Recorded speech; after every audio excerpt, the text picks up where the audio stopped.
2021년 10월 17일 들빛교회 1회 예배 설교 동영상입니다. 설교 제목은 마음의 청빈과 평정입니다. 동영상과 함께 행복한 시간 보내시기 바랍니다.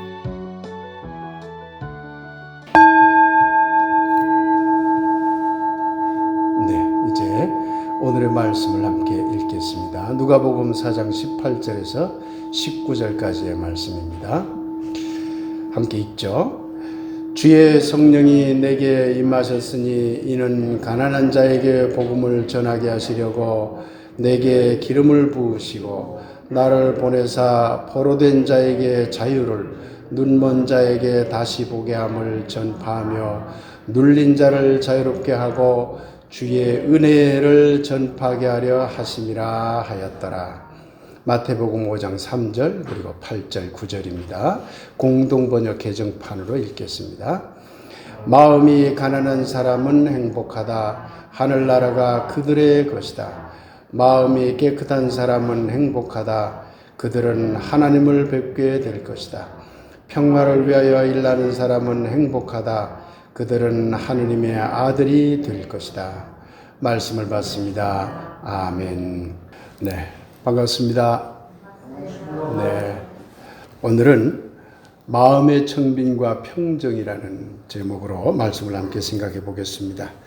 특히 오늘 말씀을 나누는 중에 예수님이 생각한 구원, 그리고 기독교 교리로서의 구원, 이 두 가지가 어떻게 다른지 함께 생각해 보는 귀한 시간이 되기를 예수님의 이름으로 간절히 축원드립니다. 예수님은 어떻게 해서 구원자가 되었을까요? 예수라는 이름의 뜻을 여러분 잘 아시죠? 우리가 예수님 그렇게 항상 부르는데 예수라는 말의 뜻이 무엇일까요?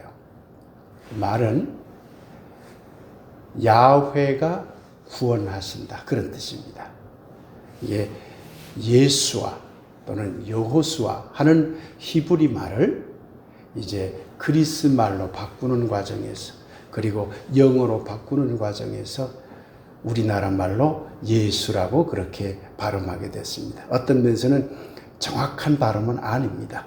그러나 예수라는 말의 뜻은 여호와, 야훼 하나님이 구원하신다, 그런 뜻입니다. 그러니 여러분 상상력을 동원해 봅시다. 예수님이 어릴 때 어른들이 예수를 뭐라고 불렀겠습니까? 이렇게 부른 거예요. 우리나라 말로 불러볼게요.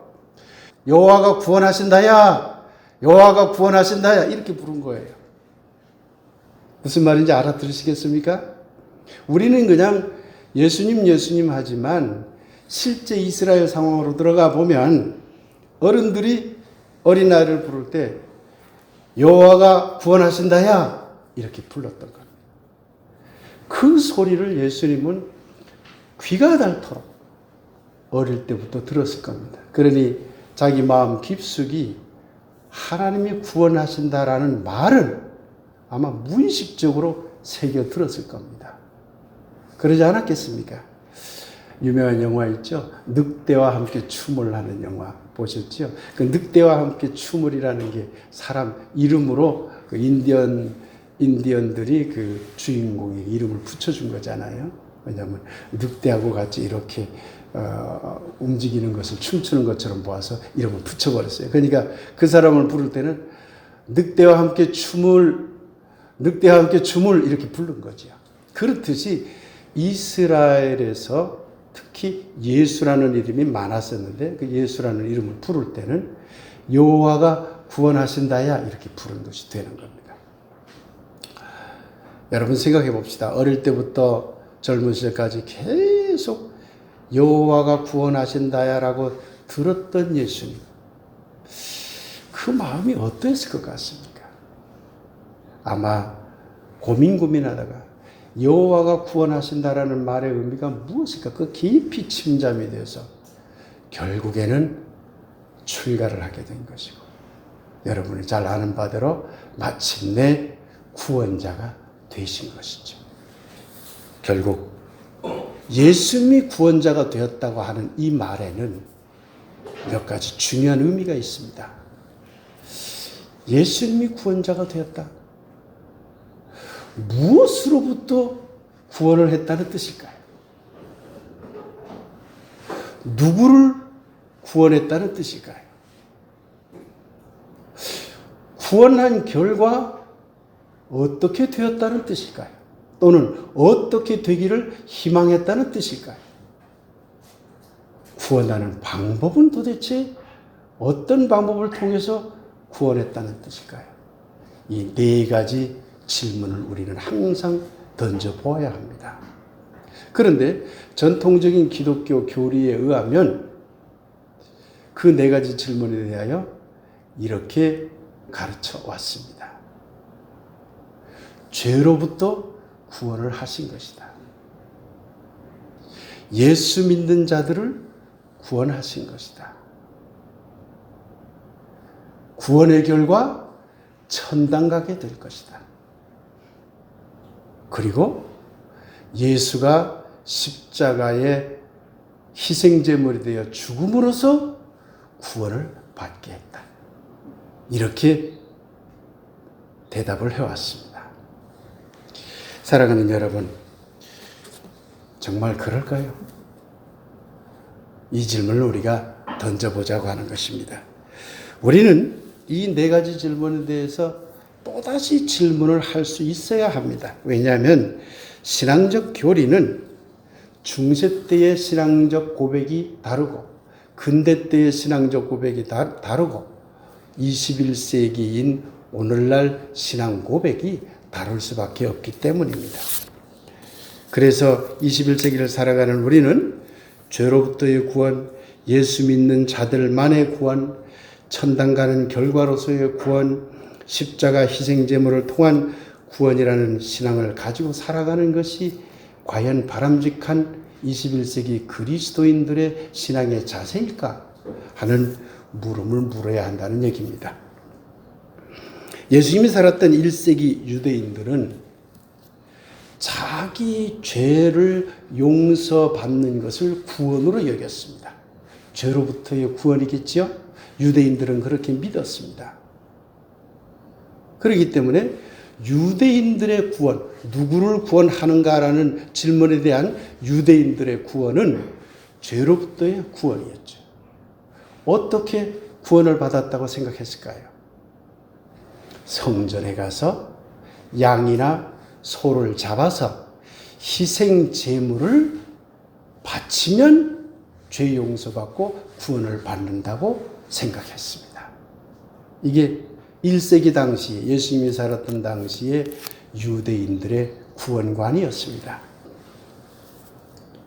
그런데 이러한 유대인들의 의식이 투영되어서 이게 기독교로 들어왔거든요.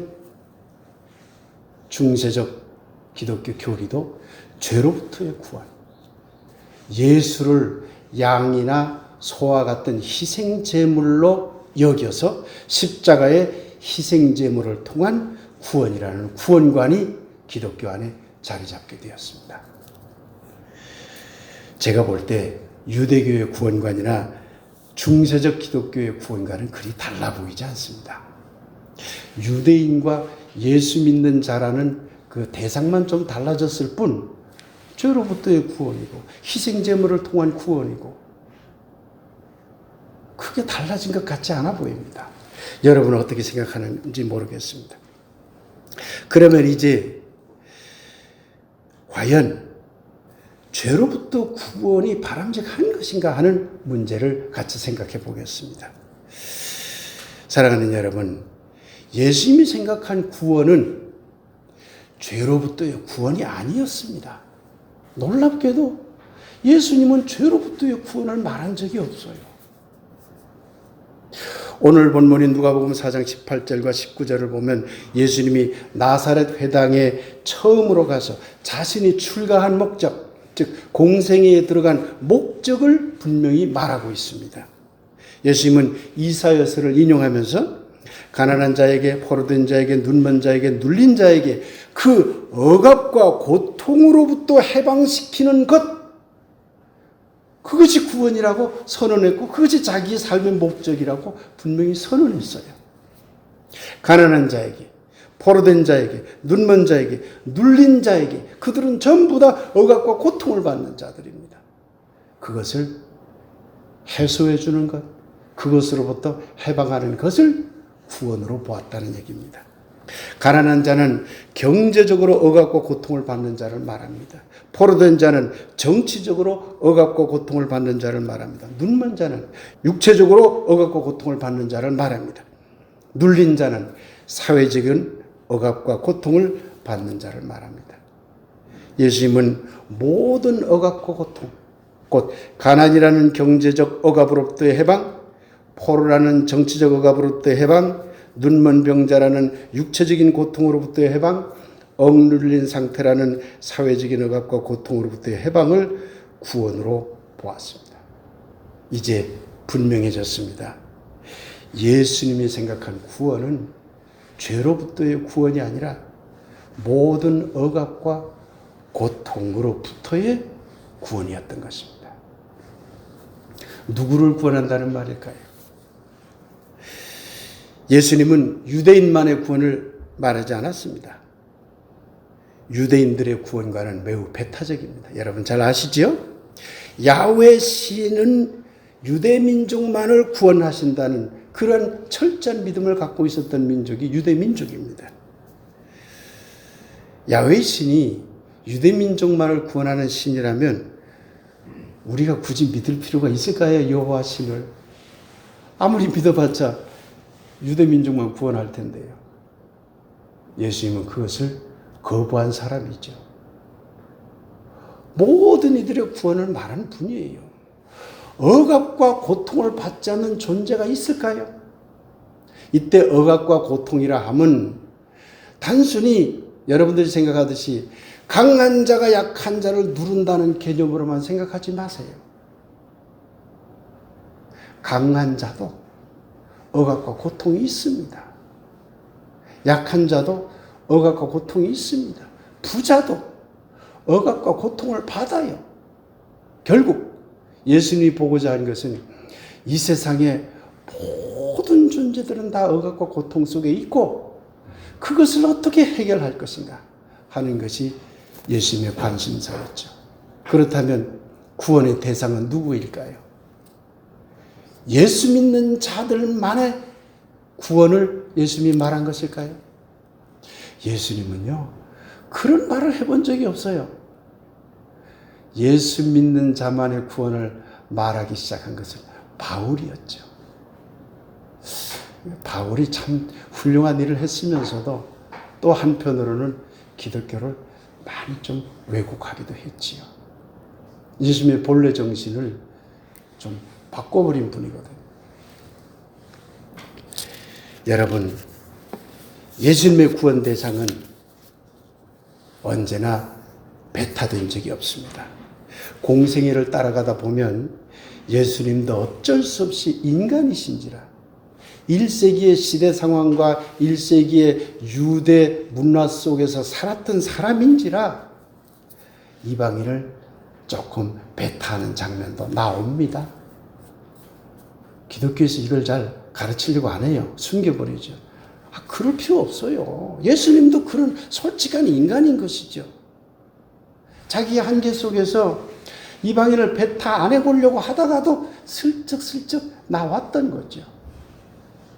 그래서 스로보니게 여인에게 뭐라고 얘기했어요? 개라고 얘기했잖아요. 이방 스로보니게 여인에게는 구원이 없다고 처음에 말했잖아요. 그러다가 돌이키기는 했지만 마음에 남아 있었던 것이죠. 유대 문화적인 속성이. 종종 부자와 가난한 자를 나누면서 부자는 구원받기 어렵다고 강하게 비판한 적도 있어요. 그리고 율법주의자 바리새인과 성전주의자 사두개파들과 엄청나게 갈등하고 싸우면서 그들을 저주까지 했죠. 마치 구원 대상에서 제외하는 듯한 말을 하기도 했습니다.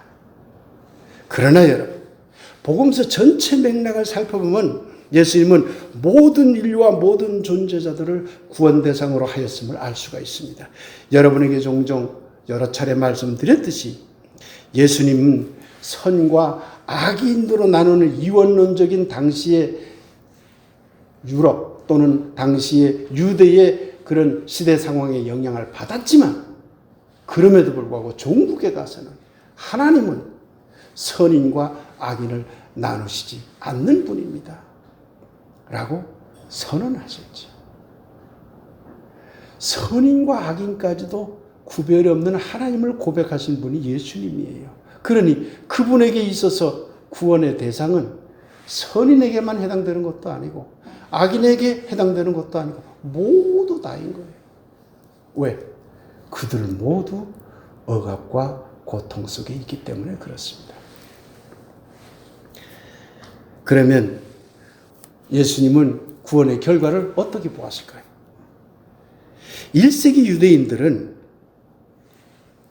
죄로부터 용서받게 되면, 그래서 구원을 받게 되면 물질적인 풍요와 이 세상에서의 온갖 명예로운 지위를 가지고 살아갈 수 있다고 믿었어요. 그것이 구원의 결과였어요. 사실 유대인들 굉장히 현세적입니다. 구약 성경 어디를 봐도 천당 가는 이야기는 하나도 없습니다.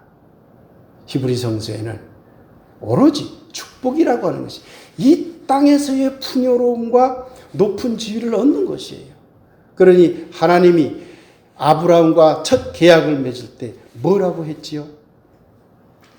네가 나를 잘 믿고 나를 잘 섬긴다면 네가 이 땅에서 억압과 고통을 받고 힘들게 살지만 죽은 다음에 내가 천당에 올라와서 너를 영화롭게 해주겠다.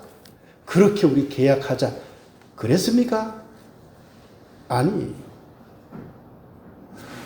네가 나를 잘 섬기면 야훼 신의 계약사항이죠. 나는 너에게 이 땅에서 너의 자손들이 엄청나게 저 바다의 모래알같이 불어나게 해주고 이 땅에 젖과 꿀이 흐르는 그야말로 넓고 정말 좋은 땅을 주겠노라. 이게 계약이에요. 그러니 유대인들의 구원의 결과, 하나님의 축복의 결과는 뭘까요? 이 땅에서의 풍요로운 삶입니다. 그런데 앞서 말씀드렸듯이 중세 기독교에 들어가면서 이 땅에서의 행복한 삶이라고 하는 것은 온데간데 없이 사라져버리고 이 땅에서 억압과 고통 속에 있지만 참아라. 참다 보면 죽은 다음에 천당 가서 영화를 얻게 된다. 이것으로 바뀌어버린 거죠.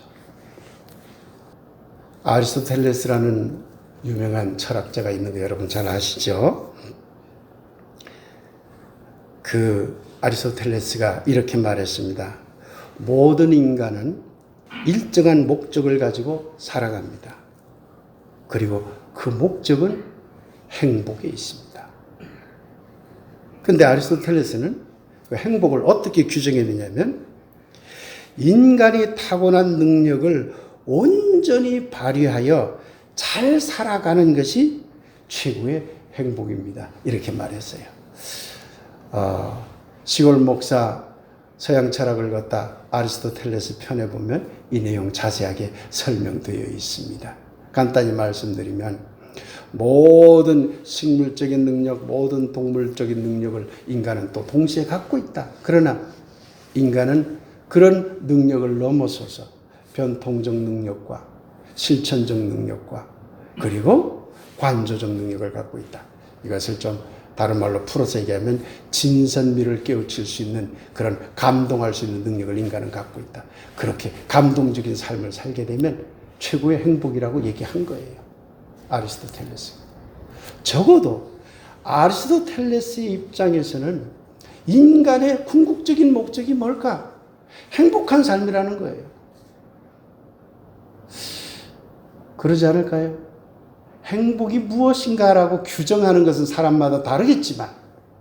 예수님의 규정이 다르고 바리새파의 규정이 다르고 바울의 규정이 다르고 중세의 규정이 다르고 21세의 규정이 다를지 몰라도 다 여러분들 지금 다 행복한 삶을 꿈꾸는 거잖아요. 그것을 위해서 애쓰는 거잖아요.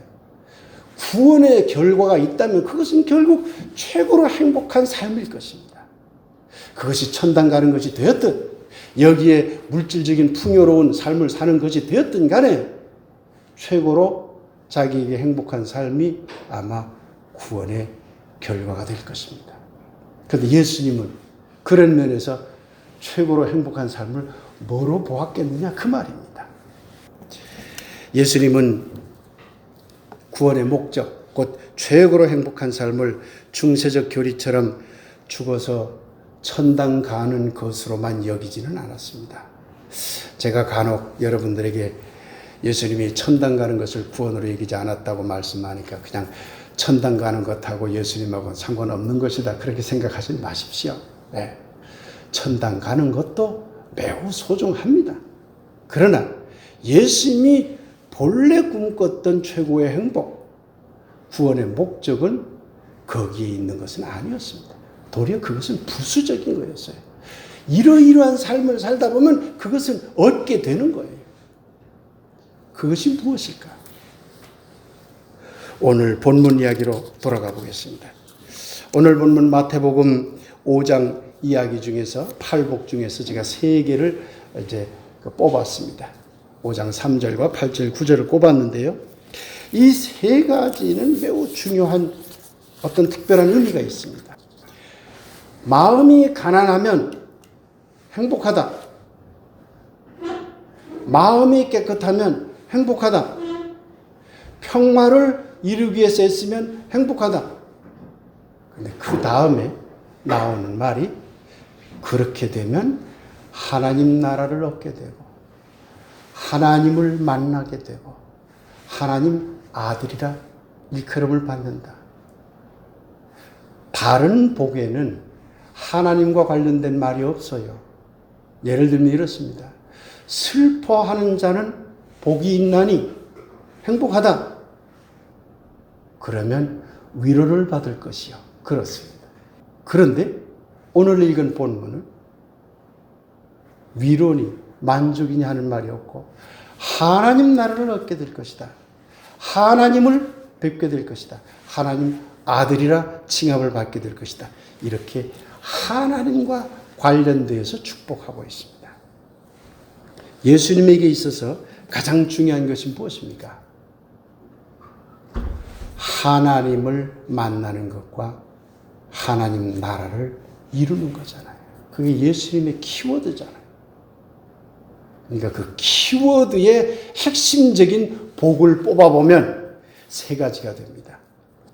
마음이 가난한 상태, 마음이 청결한 상태, 평화를 이룬 상태. 그게 최고의 행복이라는 말입니다. 예수님에게 있어서. 잘 안 믿죠, 이 말을. 아, 마음이 가난하면 행복할까? 아, 뭐 좀 행복은 하겠지. 그 정도로 생각하면 안 됩니다. 언젠가 말씀드렸잖아요. 예수님이 공식적인 첫 설교의 첫 외침이 무엇인가요? 마음이 가난한 자는 행복합니다. 이거예요. 마음이 가난해야 행복합니다. 마음이 청결해야 행복합니다. 평화를 이루어야 행복합니다. 그게 예수님이 첫 설교라고. 얼마나 중요했으면 그것을 자기의 첫 설교로 삼았을까요? 근데 이것을 기독교 신자들이 놓쳐요. 그건 관심 없고 그냥 천당 가는 것만 관심을 가지고 있죠. 그래서는 안 됩니다. 예수님이 왜 행복을 외쳤을까? 그리고 그 행복의 내용이 뭐라고요? 마음의 가난과 마음의 청결과 평화를 이야기합니다. 여러분, 예수님은요, 여기에서의 우리가 심적으로 가난을 이루고 마음이 청결해지고 또한 평화로움에 우리가 들어갈 수만 있다면 그것이야말로 구원 상태라고 본 겁니다. 최고의 행복이라고 본 거예요. 청빈이 무엇일까요? 예수님이 말하는 가난과 청결을 합치면 청빈이 되겠죠. 그것은 물질적인 것이 아닙니다. 물질적으로 가난해야 된다 그런 말이 아닙니다. 그렇다고요. 윤리적인 것이라고 여겨서도 안 됩니다. 예수님이 말하는 마음의 가난과 청결은 도덕적으로 깨끗한 상태를 말하는가 보다 그렇게 생각하면 안 됩니다. 이것은 그것도 넘어서는 겁니다. 도덕적인 것조차 비우라는 얘기예요. 내가 선함으로 채워야지, 무엇으로 채워야지, 용기로 채워야지, 절제로 채워야지, 무엇으로 채워야지.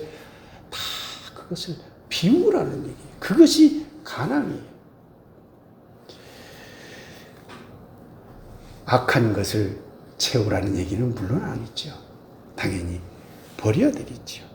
그러나 깨끗하다고 여겨지는 선한 의지와 좋은 지혜에 대한 집착조차도 비운 상태가 바로 청빈, 가난의 그런 청결인 것입니다.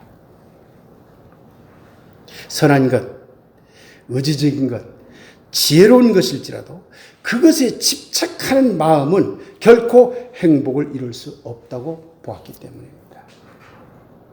이렇게 해석할 여지가 충분히 있습니다.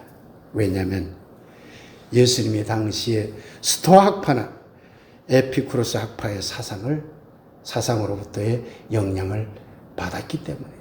이것은 저의 얘기가 아니라 학자들의 이야기입니다.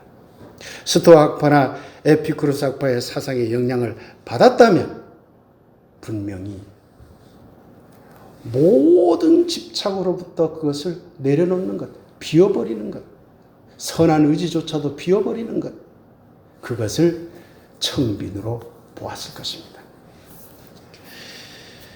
중세의 아주 훌륭한 영성가입니다마는 에크하르트라는 분을 또 여러분에게 제가 강의를 통해서 말씀해 드린 적이 있습니다. 이분은 청빈을 말할 때요, 한 걸음 더 나갔어요. 어떻게까지 얘기했는 줄 아세요? 존재 그 자체마저도 비우세요. 그럴 수 있을까? 참 걱정입니다. 그러나 그거마저 비우라는 거예요. 사실요, 존재라고 하는 것이 얼마나 큰 집착입니까? 내가 있다는 사실이 얼마나 큰 집착입니까? 여기서부터 모든 것이 파생이 되잖아요. 그러니 에크하르트는 궁극적으로 가서는 당신의 존재마저도 비우세요. 이렇게 주장했습니다.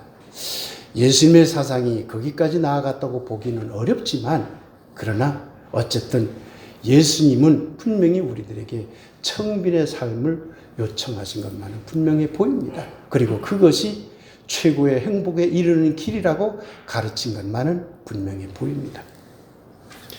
평화란 무엇일까요?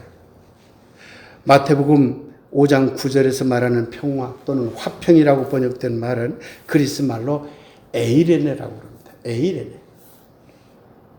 이 에이레네라는 이 평화 사상은 학자들이 연구에 의하면 분명히 스토아 학파나 에피쿠로스 학파, 당시의 그리스 철학입니다. 유럽 지중해 연안에 널리 퍼져 있었던 사상이죠. 그 사상에 영향을 받은 것이라고 합니다. 스토아 학파에서는 아파데이아라고 했어요. 그것을 마음의 평화, 마음의 평정심이라고 얘기했어요. 아파데이아라는 말을 자세히 풀어 설명하기는 어렵고요. 간단히 설명하면 외부와의 관계 속에서 얻어지는 마음의 평화가 아니라 그 내면 그 자체 속에서 얻어지는 마음의 평화를 아파데이아라고 합니다. 그런데 에피쿠로스에서 말하는 아타락시아는 뭐냐면 외부와의 관계 속에서 얻어지는 평화를 말합니다.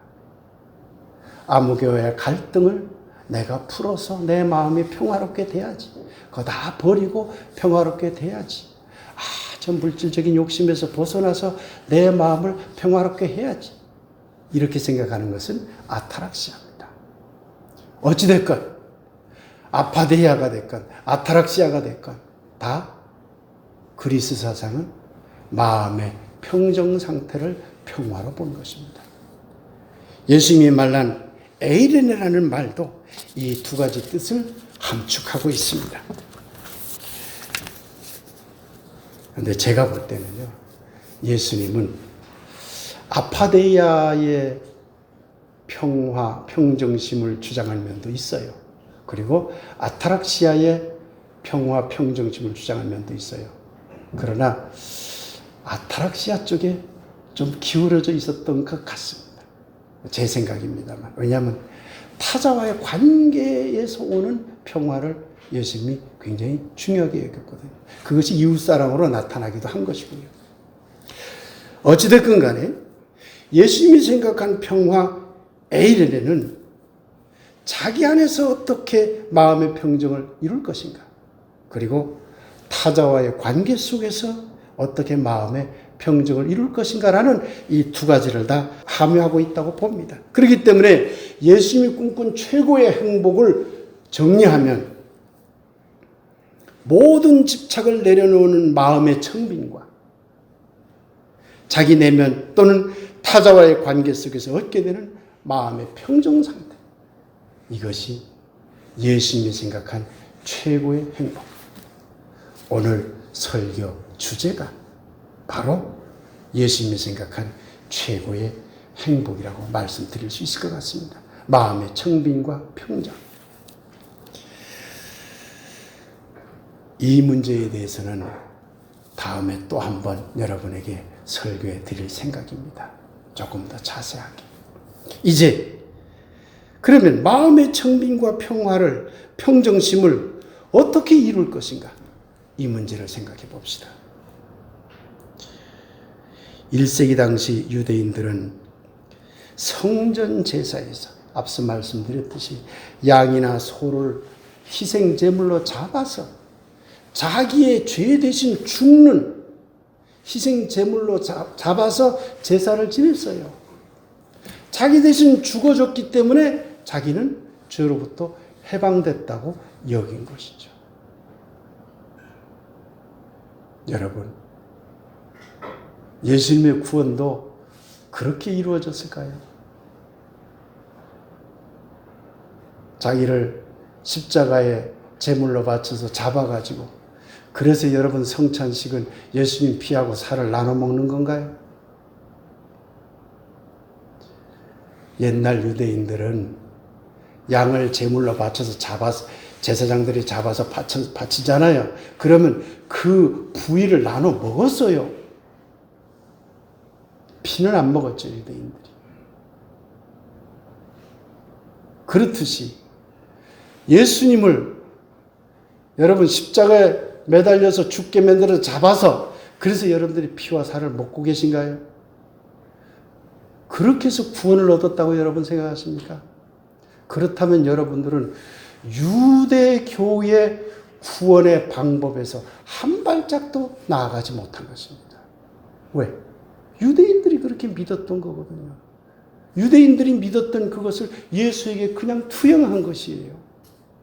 예수님이 언제 내가 십자가에 죽는 것은 희생제물로 내가 여러분을 위해서 죽는 것이다라고 말해봤습니까? 그것을 말한 것은 바울이었죠. 이런 설교할 때마다 가끔 바울의 그 이론이 안타까울 때가 있지요. 희생제물 얘기를 너무 많이 했어요. 히브리서에도 보면 희생제물 얘기가 너무 많이 나와요. 그런데 예수님은 정작 사복음서를 읽어보세요.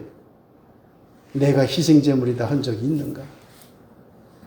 사랑하는 여러분, 만일에 십자가에 매달려 돌아가신 예수님의 몸이 성전 규례에 따라서 양이나 소처럼 잡아서 제사 지내는 희생제물이라고 생각을 한다면 예수님의 가르침은 모순에 빠져요. 왜 그렇죠? 예수님은 공생애 내내 성전주의자들과 싸웠어요. 성전에서 희생 제물 드리는 것이 하나님 사랑이 아니라고 싸웠다니까요. 성전을 희생 제물 드리는 곳으로 예수님이 생각했을까요? 예수님은 성전을 뭐라고 규정했습니까? 여러분, 성경 기억나는 거 없으세요? 예수님이 성전을 무엇이라고 규정을 했어요? 희생 제물 드리는 곳이라고 했나요? 아니에요.